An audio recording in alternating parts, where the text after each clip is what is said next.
प्रभु ने हमें रचा, हमें बनाया, और जब हम पापों में बंधे हुए थे, गुमराह थे, बेसहारा थे, तो उसने हमें ढूंढा, हमें प्यार दिया और फिर हमें खरीदा। बेजान वस्तु से नहीं, सोने चांदी से नहीं, बल्कि अपने कीमती लहू से। फिर उसने हमारे लिए अपनी जान क्रूस पर दे दी और फिर उसने हमें खरीदा। परमेश्वर ने जगत से इतना प्यार किया है कि उसने अपना इकलौता पुत्र दे दिया, ताकि जो भी कोई उस पर विश्वास करे वो नाश ना हो, परंतु अनंत जीवन पाए। प्रभु यीशु मसीह इस जगत में आए। जिनके पास बिल्कुल कोई उम्मीद नहीं थी, उन्हें उम्मीद थी। जो पापों में बंधे हुए थे और नरक की तरफ जा रहे थे, उन्हें मुक्ति की आशा थी। वही है जगत का उद्धार करता, वही है जो हमें हमारे पापों से बचा सकता है।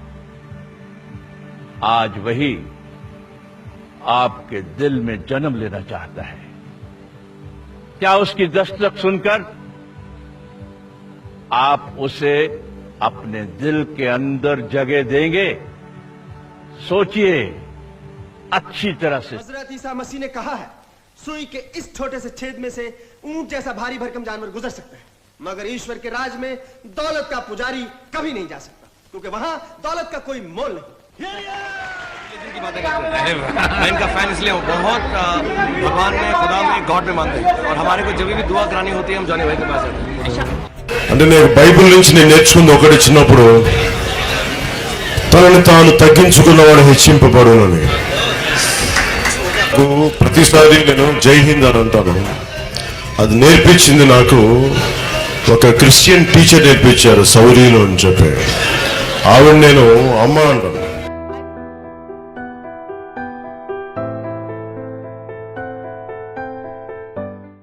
My dad hasn't been well through the months of April and May. He hasn't been well for a while, but April and May he was really bad. And I flew to Bangalore, where they live. And I took him to the hospital in early June. And they admitted him straight away. They said he had a really bad infection in his lung. So while they were treating him, they did a scan and they found a mass in his right lung. They were quite concerned, the doctors were concerned, because he had had a scan just 12 months previously and there was nothing. His lungs were completely clear. So the concern was whatever was growing had grown very rapidly, and the concerns were quite genuine. So they needed to do obviously a biopsy on it, but they couldn't because my father's been a heart patient for 35 years and he's been on blood thinners and things like that. So they said, we're going to wait, we're going to treat him for his infection, we'll wait 2 weeks, we'll take him off his blood thinners, and then we'll do a bronchoscopy and see how it goes. So obviously for us, my father is 77 years old, and this was a very hard thing to take. And at that point of time, they said, looking at the shape, the size, the fact that there are some lymph nodes next to it, we're giving it a 50-50% chance. And I called Pastor Shekhar, I called Pastor Lavina, and my mom-in-law, and I said, please pray for us, because I don't want to put my dad at 77 through chemo and radiation and things like that. And when they did the scan before that, they found that there was no change in shape or size. So they said, okay, this looks pretty bad, and we're going to do it. So when they did the bronchoscopy, they couldn't get anywhere near the mass, because every time they were scraping the lung, the inside of the lung, he was bleeding internally because of being on blood thinners. So they said, we have to stop, we're not going to do it now. When they did the scan, they found again that the mass was the same size. So then they upped the chances. They said that now it looks like it's 70-30%, 70% malignant, 30% not.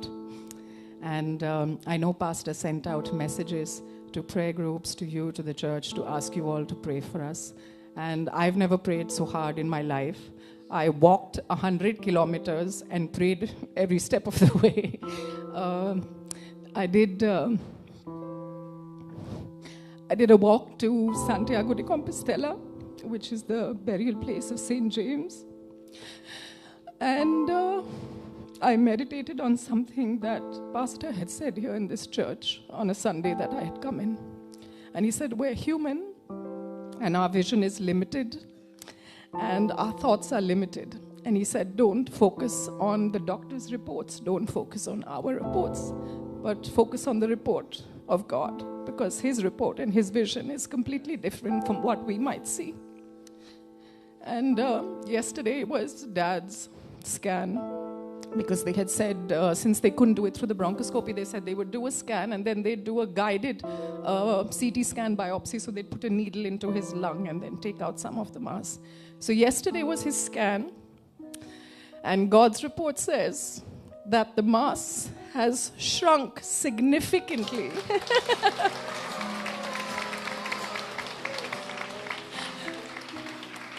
And there's no biopsy needed. They didn't, there was no biopsy needed. I've always said in my life that I will never be able to repay.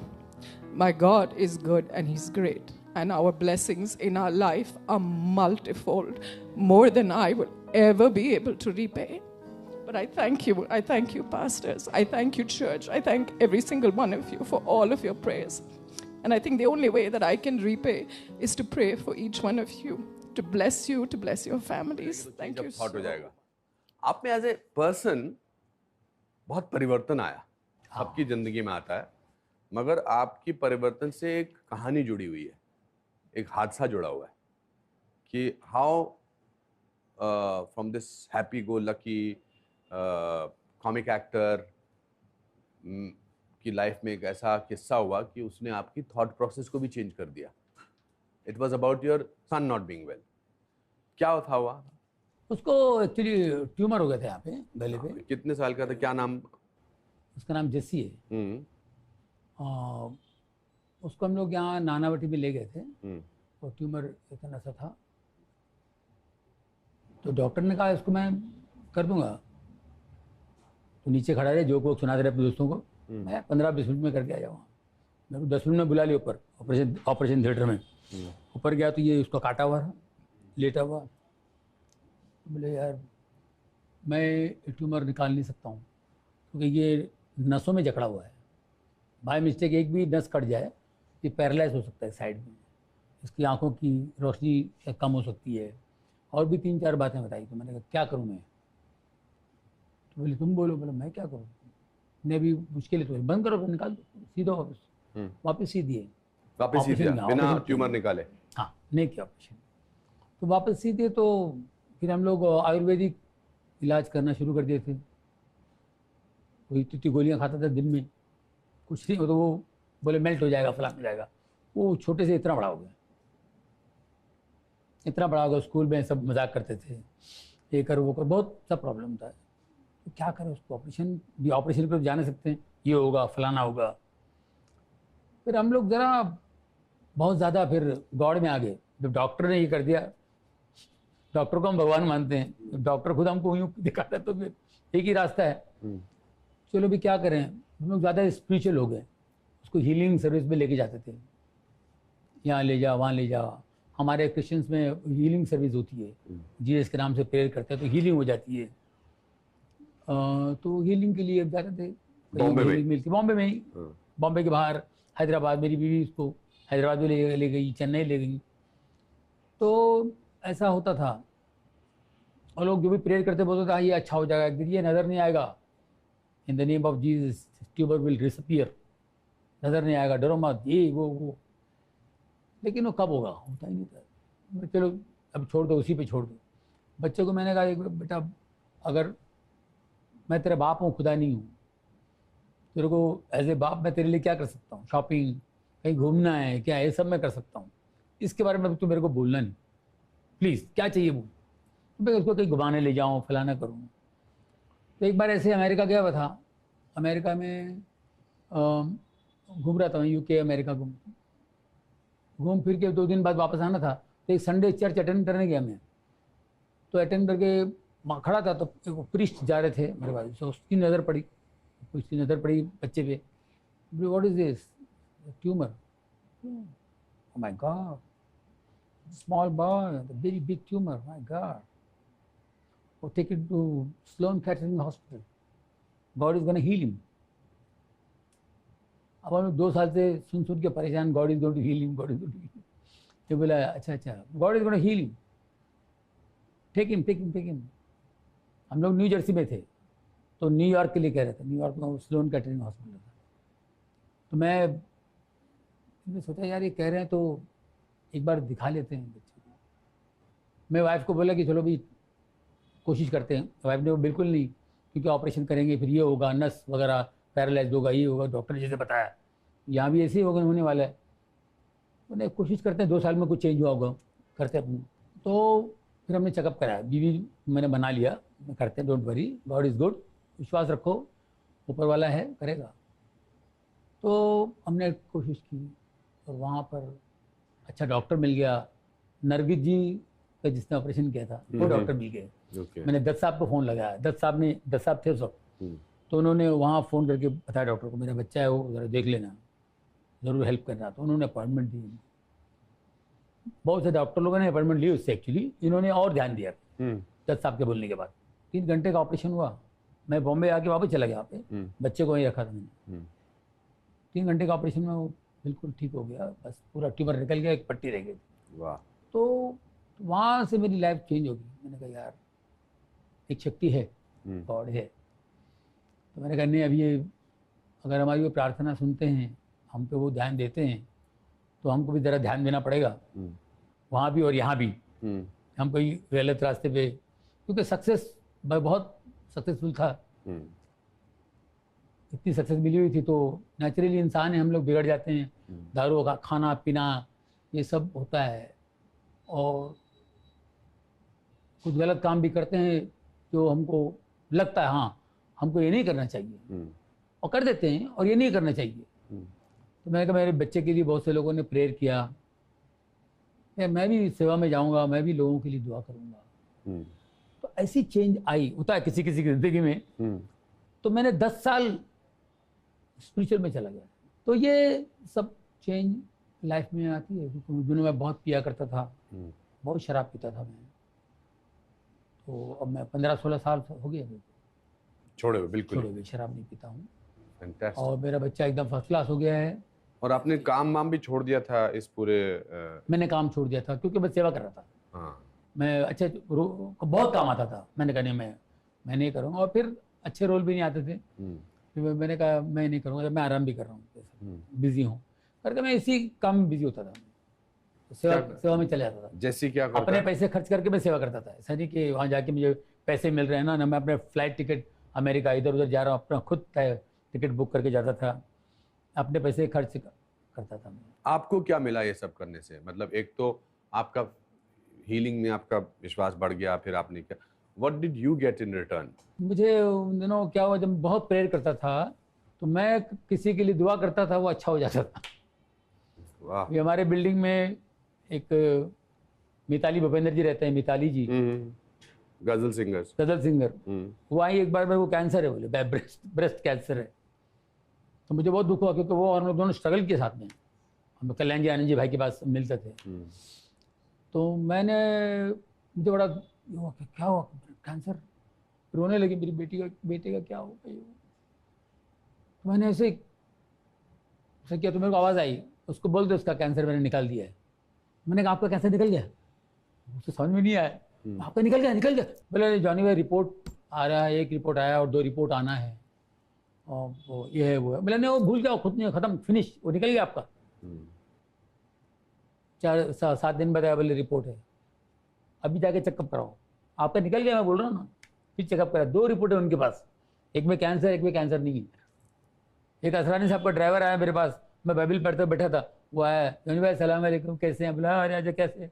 हाँ भाई 8 दिन में admit था भाई, 8 महीने से मेरा वो पैरालाइज हो गया था भाई, ये खाली अभी बस सब अच्छा हो गया, ये खाली 2 ही उंगली सुन है इधर से यहाँ तक, बाकी सब अच्छा है, खाली 2 ही उंगली। क्या बात कर रहा है, किधर? ऐसे मैंने हाथ लगा, भाई ठीक हो गया भाई ये क्या? अभी राकेश रोशन है ना, हाँ। राकेश रोशन जी, हम कोयला की शूटिंग कर रहे थे, कोई तकलीफ थी, 2 दिन से यूँ टेढ़ा चल रहे थे शूटिंग में, ऐसा टेढ़ा चल रहे थे। मैंने पूछा आप ऐसे टेढ़ा क्यों चल रहे हैं? तो बोले पता नहीं यार, ऐसा किसी ने 100 किलो की बोरी रख दो मेरे पे। मैंने कहा इनके लिए दुआ करता हूँ मैं यार। मैंने इधर मैं आपके लिए, क्या करेगा तू? तो लगा मैं यूं कुछ करूँगा, मैं प्रेयर करूँगा। है 20-22 साल पहले की बात है। मैंने प्रेयर किया, वो चला गया, वो कैमरे के तक, बोला यार जॉनी इधर आ, तुझे क्या किया, मेरे को अच्छा लगा, फिर एक बार कर। मैंने फिर किया, सीधा हो गया एकदम, वाह, स्ट्रेट हो गया। उसके बाद ऋतिक रोशन का प्रॉब्लम था। कहो ना प्यार रिलीज हुई थी एक हफ्ते बाद, उसके रिलीज के एक हफ्ते बाद हम लोग नासिक गए हुए थे। तो मेरे को बोला यार जॉनी, बोले अपना बच्चा कितना बड़ा स्टार हो गया यार, क्या बात है। पहले असिस्टेंट था ना पहले, हाँ आई नो। तो बोले यार स्टार तो हो गया यार, लेकिन साला इसका प्रॉब्लम है यार। क्या प्रॉब्लम है?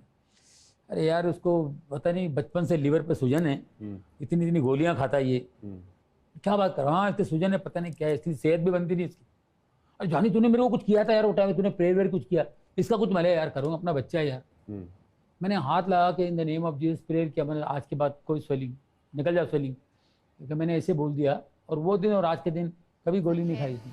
तो कि आप अगर अपने हृदय में यीशु को पूरी तरह से बसा लेंगे, मैं आपसे कहती हूँ कि परमेश्वर के लिए कुछ भी असंभव नहीं है। कि मेरी जो गवाही है वो जोना की तरह है। बाइबल में एक व्यक्ति है जोना, जिसको प्रभु ने कहा था कि तुम निनवे जाओ और तुम मेरा ये पैगाम निनवे के लोगों तक पहुंचाओ। तो प्रभु उसी तरह से मेरे जीवन में मुझे बहुत कुछ बोलते रहते थे कि तुम ऐसा करो, और मुझे प्रभु की वचन भी सुनाई देते थे, उनकी बात सुनाई देती थी, लेकिन मैं हमेशा अपने मन की करती थी। हाँ ठीक है, क्योंकि हम अक्सर अपने दिमाग से काम करते हैं। हमें ऐसा लगता है कि हम बहुत ज्ञानी हैं, हम बहुत समझदार हैं, हमें सब पता है, क्योंकि हमने दुनिया देखी है। लेकिन हमें ये नहीं मालूम कि वो हम सबका बाप है। वो हमको जन्म लेने से पहले भी, हम जब माँ के पेट में भी नहीं थे तब से हमको जानता है, हमारे विचार जानता है। वो हमारे विचार हमारे सोचने पर ही नहीं जानता, वो हमारे विचार बहुत दूर से जानता है। इसीलिए जब हम अनादर करते हैं प्रभु, हमने बहुत सारी चीजें जब से इस धरती पे आई हैं, इतनी सारी चीजें, इतनी सारी गलतियां की हैं, फिर भी परमेश्वर, पिता परमेश्वर हमसे इतना प्यार करते हैं, हमसे इतना प्रेम करते हैं कि वो हमें गलत रास्ते पर जाने नहीं देते। और अगर हम चले भी जाते हैं तो वो हमें मौत के मुंह में से भी खींच के लेकर आते हैं। जिस तरह एक माँ अपने बच्चे को, जब बच्चा गलती करता है, बच्चा कहीं चले जाता है, तो माँ उसे पीटती है, उसे प्यार करती है, उसे वापस लेकर आती है। गलत रास्ते पर जाता है तो उसी तरह परमेश्वर कई बार हमें थोड़ी सी तकलीफें देता है ताकि हम वापस उस रास्ते पर, सही रास्ते पर आ जाएं। और जोना के साथ कुछ ऐसा ही हुआ, जो कि मुझे लगता है कि मेरे जीवन के साथ कुछ ऐसे हुआ। वो निनवे जाने के बजाय अपने ही रास्ते पर कोई और जगह जाना चाहता था, और उसने जहाज लेके वहां से जाना शुरू किया अपने रास्ते पर। जब हम दुनिया में होते हैं, दुनियादारी के काम में होते हैं, तो ऐसी कई चीजें आती हैं हमारे सामने जो हमें लगता है नहीं, ये चीज से हमें ज्यादा फायदा होगा। फायदा या नुकसान, हम फायदे या नुकसान के तरीके से उसे देखते हैं। हम ये नहीं सोचते कि फायदा और नुकसान पाने के लिए हमें क्या करना पड़ेगा। हमें किसी को दुख पहुंचाना पड़ेगा, हमें किसी को ठेस देना पड़ेगा। हम ये सब नहीं सोचते। हमें ऐसा लगता है कि हमें ये चाहिए और हमें किसी भी कीमत पे ये मिलना चाहिए। वो शायद बहुत बड़ा कुछ खराब चीज ना हो, लेकिन कहते हैं ना, झूठ छोटा हो या बड़ा, झूठ झूठ होता है। उसी तरह से जब हम छोटी छोटी चीजें पर देखने जाएं, जब हम प्रभु को प्यार करते हैं और हम सोचते हैं कि प्रभु हम तुम्हें प्यार करते हैं, हम तुम्हें जानना चाहते हैं, तो प्रभु बस हमारे दरवाजे पर खड़ा है, ठोक रहा है। हमें बस दरवाजा खोलने की देर है और वो अंदर आएगा और हमें एक सही रास्ता दिखाएगा। तो जोना जिस तरह से निनवे के बजाय कहीं और जा रहा था, उस तरह से मैं भी अपनी जिंदगी में कहीं और ही जा रही थी, अपनी मन की मर्जी की चीजें कर रही थी। तो प्रभु ने कहा ठीक है, अब इसको सही रास्ते पर लाने के लिए क्या हो जाता है, जब हम अपने रास्ते पर जाने लगते हैं तो शैतान का राज्य है, दुनियादारी में तो शैतान का ही राज्य है। और जब हम शैतान के राज्य की तरफ चलने लगते हैं तो प्रभु हमें वापस खींच के वापस लाना चाहता है। तो प्रभु ने जोना को वापस लाने के लिए वो पानी में जहाज में जा रहा था, तो उन्होंने जहाज में एक वो पानी में तूफान लेकर आए और तूफान में पूरा जहाज हिलने लगा और जहाज के लोग डर गए और उन्होंने अपने भगवान को याद किया, उन्होंने अपने लोगों को याद किया, जिन भगवानों को वो मानते थे सबको याद किया, लेकिन कुछ नहीं हुआ, तूफान नहीं थमा। फिर उन्होंने पर्चियां डाल के पूछा कि ये कौन है, और फिर जोना का नाम निकला। और फिर जोना का नाम जब निकला तो उन्होंने जोना से पूछा कि तुम्हें पता है कि ये सब क्यों हो रहा है और कैसे हो रहा है? तो उसने कहा कि हाँ, ये वो प्रभु, मेरा प्रभु कर रहा है जिसने ये आसमान और जमीन बनाई, जिसने ये समुंदर बनाया, और वो ये कर रहा है। तो कभी कभी प्रभु भी हमारे जीवन में ऐसी छोटी छोटी उथल पुथल करते रहते हैं ताकि हम सीधे रास्ते पर आ जाएं। बट ज्यादातर जो हम हमेशा ही प्रभु को हर चीज के लिए दोष देते हैं वो सही नहीं है, क्योंकि बहुत सारी चीजें, और मैं कहती हूं कि 90 से भी ज्यादा प्रतिशत चीजें जो हमारी जिंदगी में गलत हो रही होती हैं, ज्यादातर वो सब शैतान कर रहा होता है। लेकिन प्रभु सिर्फ हमें सुधारता है। प्रभु चाहते हैं, प्रभु को क्रोध भी बहुत है, लेकिन प्रभु में बहुत करुणा है। वो हमें बहुत चाहते हैं, वो हमें बहुत प्यार करते हैं, इसीलिए उन्होंने अपने इकलौते बेटे की बलि चढ़ाई हमारे लिए। और उस बेटे ने हम दोनों के बीच में जो एक सेपरेशन हो गया था, जो एक अंतर हो गया था हम दोनों के बीच में, परमेश्वर और हमारे बीच में, उस अंतर को उन्होंने अपने लहू बहा के खत्म किया। और जब प्रभु ने मुझे छुआ, जिस तरह से जोना वो बोट में जा रहा था, वो शिप में जा रहा था, वो जहाज में जा रहा था, और जब वो जहाज के लोगों ने उससे पूछा और उसने बताया कि उसका प्रभु ये सब कर रहा है, और उसको जब उन्होंने जहाज से बाहर फेंका, उसको प्रभु ने एक बड़ी सी मछली के मुंह में डाल दिया, और वो 3 दिन और 3 रात तक उस मछली के मुंह में होता। और जब ऐसी स्थिति कभी हमारे जिंदगी में आती है, कुछ स्थितियों को हम बता नहीं सकते, बयान नहीं कर सकते। मेरी भी स्थिति कुछ ऐसी हो गई थी, पर प्रभु ने मुझे आकर जब छुआ तो मुझे लगा कि प्रभु इतना विशाल है कि वो कहीं पर भी, चाहे हम पाताल में चले जाएं या समुंदर में चले जाएं या कब्र में चले जाएं, या प्रभु हमारी आवाज कहीं पर भी सुनता है। और जोना ने रोक कर प्रभु को पुकारा कि मुझे माफ कर दो, मैं ऐसा फिर नहीं करूंगा, मुझे यहाँ से निकालो, मैं वही करूंगा जो आपने कहा है। और फिर मेरे साथ भी कुछ ऐसा ही हुआ कि मैंने कहा प्रभु माफ कर दो, मुझसे गलती हो गई, मैंने कुछ गलत किया, मैं वापस जो आप कह रहे हैं मैं वैसा ही करूंगी, मुझे आप बचा लो, मैं मुसीबत में फंस गई हूं। तो प्रभु ने मुझे एक बार फिर उस मुसीबत में से निकाला। और तब जब उन्होंने निकाला तो मेरी जिंदगी पूरी तरह से बदल गई, क्योंकि यीशु ने जब मुझे छुआ है। मैं जिंदगी में मैंने बहुत कुछ किया है। मेरी मम्मी मुस्लिम है, मेरे डैडी हिंदू हैं, और मैं क्रिसमस पे पैदा हुई, तो नेशनल इंटीग्रेशन मुझ में है। मैंने बहुत सारे तरीके अपनाए प्रभु तक पहुंचने के लिए, पर वो कहते हैं ना कि यीशु के द्वारा ही पहुंच सकते हैं उनके पास, दूसरा कोई तरीका नहीं है, क्योंकि हम लोग सब ही अपवित्र हैं। हम में से एक भी ऐसा नहीं है जो पापी नहीं है। हाँ, छोटा पाप हो या बड़ा पाप हो, पाप ही होता है। तो हम में से एक भी ऐसा नहीं है जो अपवित्र नहीं है, क्योंकि परमेश्वर इतने पवित्र हैं कि सिर्फ उनका बेटा, सिर्फ यीशु मसीह हमको उन तक पहुंचाता है। और इसीलिए जब मैंने उस सच्चाई को जान लिया और यीशु को अपनी जिंदगी में अपनाया, तो मेरी जिंदगी में इतना सुकून और शांति आई कि मैं वो शांति और सुकून को बयान नहीं कर सकती हूँ। मेरी जिंदगी में सब कुछ था, नाम था, शोहरत था, पैसा था, सब कुछ, ऐसी कोई चीज नहीं थी लेकिन वो शांति थी जो थोड़े क्षणों के लिए थी, फिर थोड़े क्षण के बाद फिर कुछ और हो जाता, फिर वो शांति बिगड़ जाती। लेकिन जब यीशु ने मेरे जीवन में, जब यीशु आए तो उन्होंने मुझे ऐसी शांति दी कि वो शांति को आज तक मैं भी नहीं समझ पाई, वो मेरे भी समझ के बाहर है। That peace which surpasseth all understanding, वो शांति, वो सुख।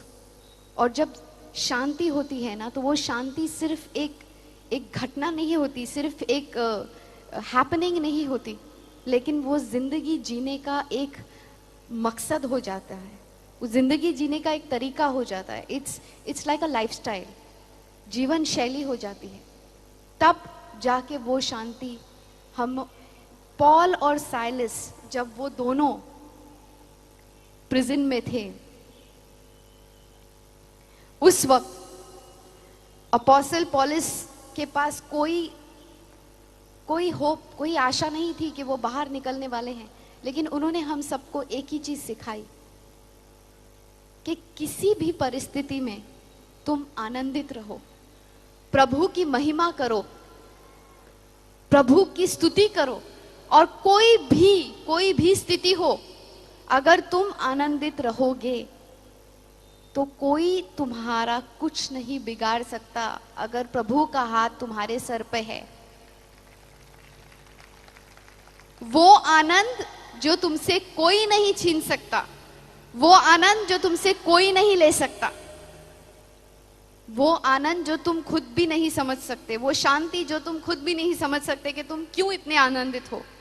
कभी कभी मेरे दोस्त, जब मैं कोई अवार्ड फंक्शन पे जाती हूँ, और मैं अभी 2 साल से परमेश्वर के वचन में बहुत ज्यादा ध्यान दे रही हूँ, मैंने 9 से भी अधिक भाषाओं में काम किया है, 125 से भी ज्यादा फिल्मों में काम किया है, पिछले 20 साल से मैं काम कर रही हूँ, मेरी उम्र मत पूछना कोई भी। लेकिन प्रभु कहते हैं ना कि प्रभु की महिमा में है और प्रभु में है तो हम हमेशा हरे भरे रहेंगे, हम कभी बूढ़े नहीं होंगे। तो मुझे लगता है मैं फ्रीज हो जाऊंगी टाइम में, पर मुझे फिर भी लोग समझते हैं अरे ये तो कोई काम नहीं कर रही है, फिर क्यों खुश है ये। लेकिन जब हम कभी इतना काम करते हैं, और मेरे दोस्तों को मैं मिलती हूँ जिनके पास सब कुछ है, बहुत कुछ है, इतना है कि उनके साथ पूछते भी खाएंगी तो बस नहीं होगा, फिर वो बेचारे दुखी रहते हैं। उनके पास कोई कारण नहीं है दुखी होने का, उन्हें जो गाड़ी चाहिए, जो भी चीज चाहिए, वो ऐसे सोचते हैं और सामने आ जाता है, फिर भी बेचारे कभी सुखी ही नहीं रहते वो, क्योंकि वो सुख उन्हें खरीदने से नहीं मिलेगा। वो सुख हमें परमेश्वर की अनुग्रह से मिला है, और वो सुख हमें यीशु मसीह के बलि से मिली है। उनके खून से उन्होंने जो हमें धोया है। कई बार हमें ये समझ में नहीं आता कि हमारे साथ ऐसा क्यों हो रहा है, लेकिन जब हम ये समझ लेते हैं कि परमेश्वर हर चीज परमेश्वर के कंट्रोल में है, हर चीज, god is in control of everything. हर चीज जब उनके कंट्रोल में है, हर चीज जब उनके ताबे में है, जब हम ऐसा सोचने लगते हैं तो अपने आप हमें एक शांति मिलती है। परमेश्वर के वचन के द्वारा हमें सब समझ में आता है कि हमें किस तरह से आगे बढ़ना है। आज मुझे खुद नहीं पता होता है कि मैं कल कहाँ जा रही हूँ, मैं कभी कहीं भी पहुंच जाती हूँ, और ये सब पवित्र आत्मा का काम है। और परमेश्वर जो मेरे साथ कर रहे हैं शायद मैं खुद भी समझ नहीं पा रही हूँ, लेकिन मुझे बहुत आनंद है और मुझे बहुत खुशी है कि आज पहली बार इतने सालों बाद परमेश्वर मुझे इस्तेमाल कर रहा है। और मैं आप सबसे सिर्फ ये कहूंगी कि आपके जीवन में, आपके अपने जीवन में आपको ये सवाल अपने आप से करना चाहिए कि मैं परमेश्वर के लिए किस तरह इस्तेमाल हो सकता हूं या हो सकती हूं। हम हमेशा अपने बारे में सोचते हैं, अपने बारे में हम हमेशा ये सोचते हैं हमारा क्या होगा, हमारे परिवार का क्या होगा, आसपास के लोगों का क्या होगा। लेकिन जब हम अपने आप में से निकलकर एक प्रेम भाव में, जब हम प्रेम भाव में जाते हैं, एक दूसरे से प्यार से रहते हैं, एक दूसरे से बर्ताव करते हैं। फिल्म इंडस्ट्री ने मुझे बहुत अच्छी अच्छी बातें भी सिखाई है। मुझे उन सब लोगों का प्यार मिला है, अनजाने लोगों का प्यार जिनको मैं जानती भी नहीं, और आज मैं जहां पर भी जाती हूं मुझे ऐसा लगता है यही मेरा घर है। और परमेश्वर की उपस्थिति में हमेशा हमें ऐसा ही लगता है। मसीह में हम सब भाई बहन हैं। यीशु मसीह ने कहा है ना कि मेरे रिश्तेदार वही हैं जो मसीह में है। इसीलिए मेरे भाई बहन, मेरे घर बार, मेरे रिश्तेदार आप सब हैं। और मैं सबसे यही कहूंगी कि अमन और शांति कोई भी मजहब का नहीं होता, कोई भी जात पात उसमें नहीं आता। अमन और शांति सबके लिए है, जो यीशु मसीह जिस चीज के लिए यहाँ पर आए थे, अमन और शांति के लिए। हम सबको उन्होंने एक ही परिभाषा सिखाई, वो है प्यार की परिभाषा।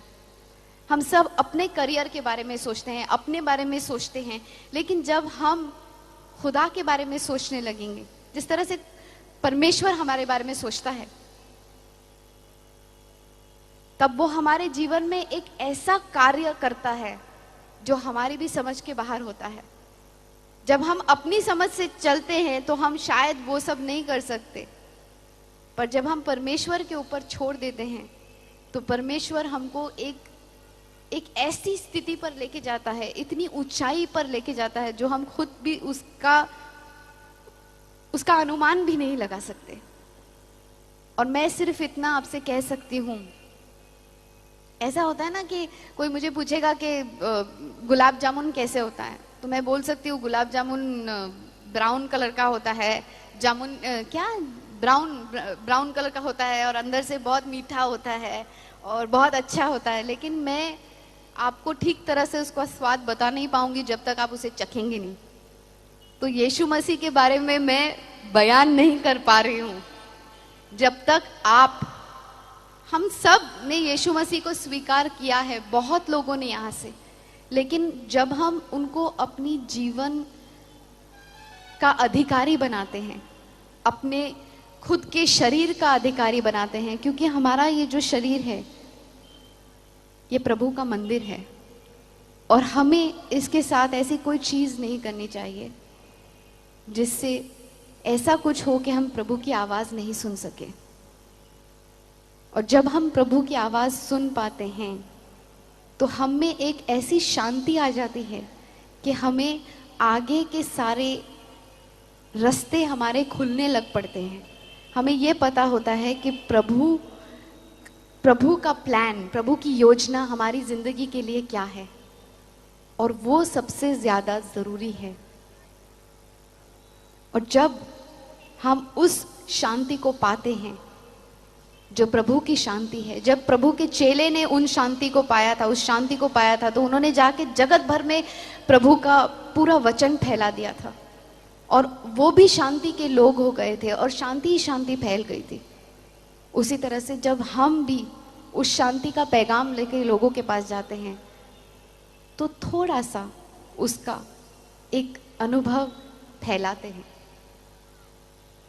और प्रभु के वचन में बहुत शांति है, उसे पढ़िए और उस पे अध्ययन कीजिए, क्योंकि आपकी जिंदगी की हर समस्या, आपकी जिंदगी की जो भी प्रॉब्लम है, जो भी कठिनाई है, जो भी दर्द है, जो भी पीड़ा है, जो भी तकलीफ है, वो सारा कुछ आपको वचन द्वारा सब कुछ समझ में आ जाएगा, जिस तरह से प्रभु ने मुझे समझाया है। मुझे आज कोई भी चीज में आपत्ति नहीं है। मेरी जिंदगी में किसी भी परिस्थिति में मुझे पता है कि अब आनंद ही आनंद है, चाहे कुछ भी हो जाए। और मैं वही आनंद का संदेश आपके पास लेके आई हूं, क्योंकि जब आप खुद आनंदित होंगे तो आपके रिश्ते भी आनंदित होंगे, क्योंकि आपके इर्द गिर्द आपका जो भी रिश्ता जिसके साथ भी होगा वो सुखी होगा, वो अच्छा होगा, क्योंकि आप खुद शांति में हैं। और अगर आप खुद शांति में हैं तो आपको खुद भी शांतता महसूस होगी, और जब आपको शांतता महसूस होगी तो आपका हर वो निर्णय जो आप लेंगे वो सही होगा, क्योंकि शांति से लिया हुआ निर्णय में हमेशा शांति ही प्राप्त होती है और आगे बढ़ने में आसानी होगी।